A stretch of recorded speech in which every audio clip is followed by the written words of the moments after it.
కాంగ్రెస్ పార్టీకి అంత వేవ్ వచ్చింది కదా రూరల్లో. హైదరాబాదు, రంగారెడ్డి ఇది మినహాయిస్తే కనుక ఇక్కడ వేవ్ బీఆర్ఎస్ ఏం ఎక్కువ రాలేదు. ఆ వచ్చిన ఎక్కువ ఓట్లు కూడా ఇక్కడనే ఈ ఏరియాలో ఎక్కువ వచ్చినాయి. అవును. పర్సెంటేజ్ కొంచెం కవరప్ అయింది.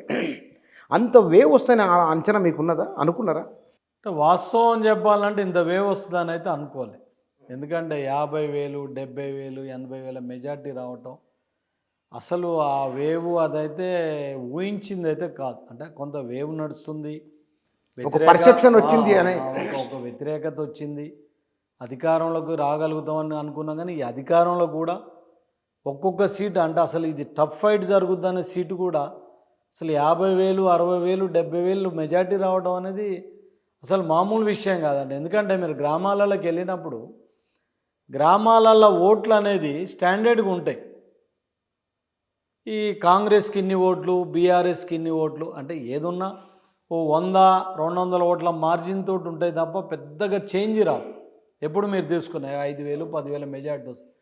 కానీ ఈసారి వచ్చిన వేవ్ మాత్రం ఒక్కొక్క గ్రామాలలో 1000 ఓట్లు, 1,200 ఓట్లు అంటే ఆ ప్రజలు స్వచ్ఛందంగా ఆ వేవ్ అట్లా వచ్చేసి ప్రజల్ని అట్లా ఆకర్షితులను చేసిందని మేము తర్వాత అంచనాకు వచ్చినాం. కానీ ఇంత అద్భుతమైన మెజార్టీలు వచ్చి ఈ వేవ్ వస్తుందని మాత్రం పూర్తి స్థాయిలో అనుకోవాలి నేను నా పర్సనల్గా. ఇప్పుడు మీరు తెలుగుదేశం నుంచే వచ్చిండ్రు, రేవంత్ రెడ్డి గారు తెలుగుదేశం నుంచే, ఇద్దరును. చంద్రబాబు నాయుడు అందుకోసమనే ఇక్కడ పోటీ ఉంచలేదు తెలుగుదేశం పార్టీని అని, ఆ రాష్ట్రానికి సంబంధించిన వారి కొందరి ప్రభావం ఇక్కడ ఉంటుందని ఒక చర్చ జరుగుతున్నది, ప్రచారం. ఏమంటారు దీని గురించి? అంటే ప్రచారం చేయడానికి ఏంటంటే ప్రచారం అనేది రూమర్స్ అనేది వేరు. కానీ ఇప్పుడు చంద్రబాబు నాయుడు అనేటువంటి చిన్నపిల్లగాడు కాదు, ఈ దేశంలోనే ఒక సీనియర్ లీడరు. ఈ రాష్ట్రాన్ని 10 సంవత్సరాలు, ప్రతిపక్షంగా 15 సంవత్సరాలు, దాదాపు 40 సంవత్సరాల జీవితంలో ప్రధాన పాత్ర పోషించిన ఆయన రాజకీయాలు ఎట్లా చేయాలి ఏందనేది ఆయనకు తెలవక కాదు. ఇక్కడ కూడా గతంలో వాళ్ళు పోటీ చేశారు. 2018లో మాతోటి కలిసి పని చేసినాం, 14లో మేము పోటీ చేసినాం. అంటే మీరు ఇక్కడ ఆలోచించాల్సింది ఏంటంటే తెలంగాణ ఏర్పడిన తర్వాత అసలు తెలుగుదేశం అనే దానికి ఇక్కడ స్కోప్ లేకుండా పోయింది. దాంతో పూర్తిగా బలహీనం కూడా పడిపోయింది. దాంతో అంటే పోటీ చేయటం వల్ల ప్రయోజనం జరగదు. అంటే ఒక్కొక్క నియోజకవర్గంలో పోటీ చేస్తే 1000, 1,500, 2,000, 3,000 వచ్చే పరిస్థితులలో ఉన్నది. సో అటువంటి టైంలో ఏంటంటే వాళ్ళు ఒక ఆలోచన చేసుకొని మేము పోటీ చేసి మా బలం అంతా ఓపెన్ కావటం కానీ లేకపోతే ఇంకోటి అనే భావనతోటి ఉన్నారని నేను అనుకుంటున్నాను. అప్పుడు ఆ టైంలో ఆయన కూడా జైల్లో ఉన్నాడు. సో ఆయన కూడా డైరెక్షన్ లెస్గా ఉన్నదే తప్ప మా ప్రయోజనాల కోసం అనేది మాత్రం తప్పు. ఎందుకంటే రాజకీయాలలో ఎవరి ప్రయోజనాలు వాళ్ళు ఆలోచిస్తారు. కానీ ఎందుకో తెలుగుదేశం నుంచి వచ్చిన వాళ్ళు చంద్రబాబు నాయుడు అంటే చాలా ప్రేమ, ఇప్పటికీ ఆ గౌరవం, భయం, భక్తి అన్నీ చూపిస్తారు. ఎందుకు అట్లా? అంటే తప్పేం లేదు కదండి. చంద్రబాబు నాయుడు గారి దగ్గర మేము పనిచేసినాం, చంద్రబాబు నాయుడు గారి దగ్గర క్రమశిక్షణ నేర్చుకున్నాం.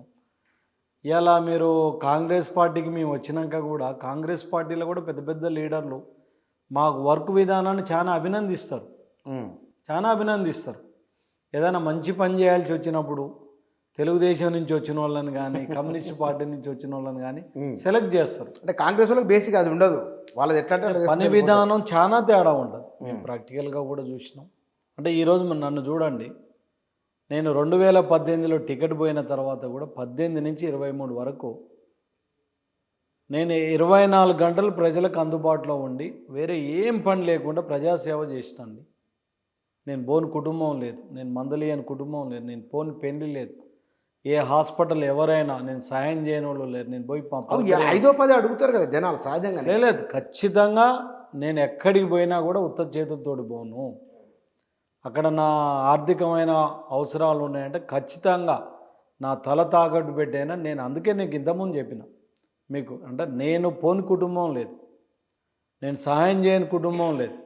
అంటే లక్షలు వేలు కాకపోయినా నా శక్తి మేరకు ఒక ఆయన పెళ్లి చేసుకుంటుండు, నా నుంచి ₹1,00,000 ఆశించవచ్చు. నా స్తోమత లేకున్నా 10,000, 20,000, 50,000 నా స్తోమతను బట్టి హాస్పిటల్కి పోయినప్పుడు ప్రతి కేసులో నా దగ్గరకు వస్తే ₹1,00,000 బిల్లు అయితే డాక్టర్తో మాట్లాడి 20,000, 30,000, 50,000 నా వంతుగా నేను సాయం చేయటం కానీ ఆ రకంగా మేము ప్రయాణం జరగడం. అంటే నేను అనేది ఏంటంటే ఒక క్రమశిక్షణను నేర్చుకున్నాం మేము.